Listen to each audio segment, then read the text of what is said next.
From the Historic Desk, Hollywood's dirtiest money-funded India's first talkie, how a pre-code starlet's blackmail haul kickstarted Bollywood. Let's talk about Lola Legs Lamar. You haven't heard of her.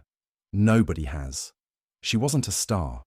She was a goddamn celestial body of pure, radiant scandal.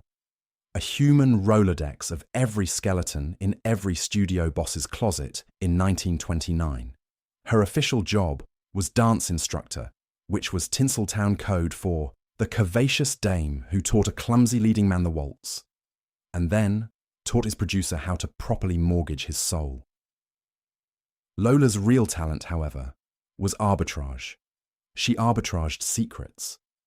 And her big, career-defining trade was a thick stack of love letters, so purple, with prose, they were practically ultraviolet, detailing the sordid, sweaty, and shockingly flexible affair between the head of Mammoth Pictures and his top male star.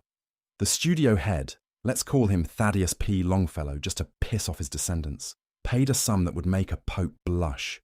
We're talking a figure with so many zeros it looked like a cry for help, typed out by a very drunk telegraph operator. The deal was simple. Take the money and vanish. Not just from Los Angeles, but from the Northern Hemisphere preferably. So Lola, with a suitcase full of cash and another full of feather boas, you never know, booked the first steamer east. Her cover story? A spiritual journey to India to find her inner Ganesha. Her real motive? To find a country where Thaddeus's hired goons couldn't stage a mishap involving a faulty gas lamp and an open window.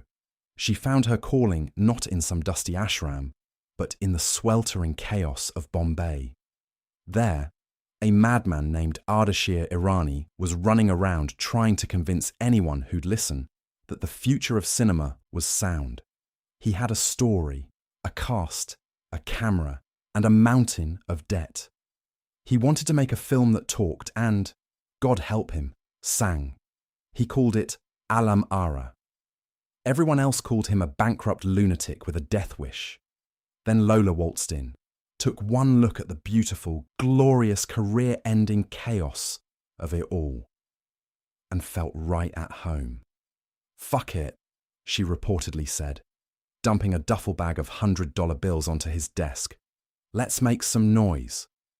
And so, the first Indian talkie was bankrolled by a Hollywood mogul's closeted lust.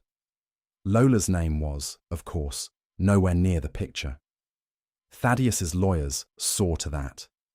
But her influence, it's all over the damn thing, if you know where to look. They say the vamp character, the one who smokes a cigarette like she's about to foreclose on the hero's virtue, that was pure Lola. The original cut, lost to a fire in 1960-something, supposedly included a 7-minute dance number where the heroine taught the palace guards a tap routine that looked suspiciously like something you'd see at a mob-run speakeasy in Burbank. What became of Lola? Who knows?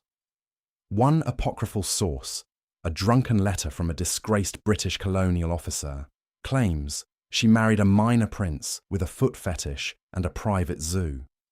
Another says she used the rest of the money to open the classiest opium den in all of Calcutta. All we know for sure is that the biggest film industry on earth was born from bad behaviour, blackmail, and a broad who knew when to cash out. And if that isn't cinematic, I don't know what is. Filed by Lukash, Reel to Reel, Horak Mwangi, for Historic.